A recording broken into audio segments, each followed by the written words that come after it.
हो सचिन भाऊ, एवढं कुठं तुम्ही बिझी आहे? हो, जरा ते मावशीला ऍडमिट केलंय, तेच चाललंय सगळं. बोला ना, काय म्हणताय? नाही, तुमच्यासाठी एक काम आलेलं आहे. काय बोलता? हा, ते आपलं काळोखे पेट्रोल पंप आहे ना, हॉटेल इमिरालच्या पुढे. हा. त्यांनी मोठ्या प्रमाणात उत्खनन केलेलं आहे आणि जे काही वन क्षेत्राच्या हद्दीपासनं 10 मीटर जागा सोडायची असते काय, हा. तर त्यांनी ती जागा न सोडता डोंगर पोकारलाय आणि पोकारणारा आहे तो अशोक काळोखे.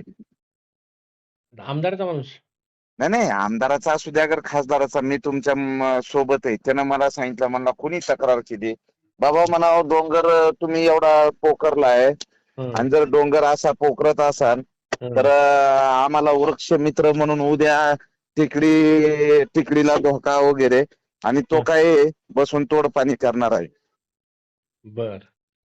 हा, तर मी तुमचा नंबर देतो, त्यांना सांगायचं साहेब मागच्या वेळेस पण मी ते प्रकरण केलं, S.K. पाटील होते तेव्हा त्यांनी दंड मारला होता. तुमचं जर हे नाहीये तो तुम्हाला बोलवणार, म्हणणार काय असं वाघमाऱ्यांकर तक्रार केली. हो म्हणायचं, पावसाळ्यामध्ये तुमचं उत्खनन चालू होतं, सगळी माती रस्त्यावर येत होती, हं. ऍक्सिडेंट होत होते, तरी आम्ही काही बोललो नाही. तर आम्हाला शेवटी वृक्ष मित्र म्हणून आम्हाला ते काम करावं लागेल. तो तुम्हाला सांगणार भेटायला या साहेब, हे या, आणि म्हणावं आम्ही एकटा नाहीये म्हणावं, पुण्यातली पण टीम आहे, असं डोस द्यायची त्याला.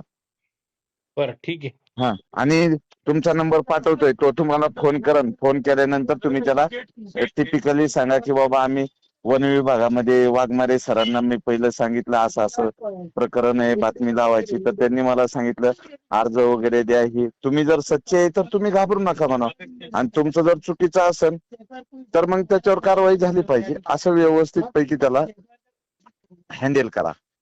चाल, ठीक आहे. हा, करू नंबर द्या फोन. पाठवतो तुमचा. हा, करू द्या फोन. ओके. असं वाटलं नाही पाहिजे की आपण हे करतोय, एकदम व्यवस्थित हँडल करा.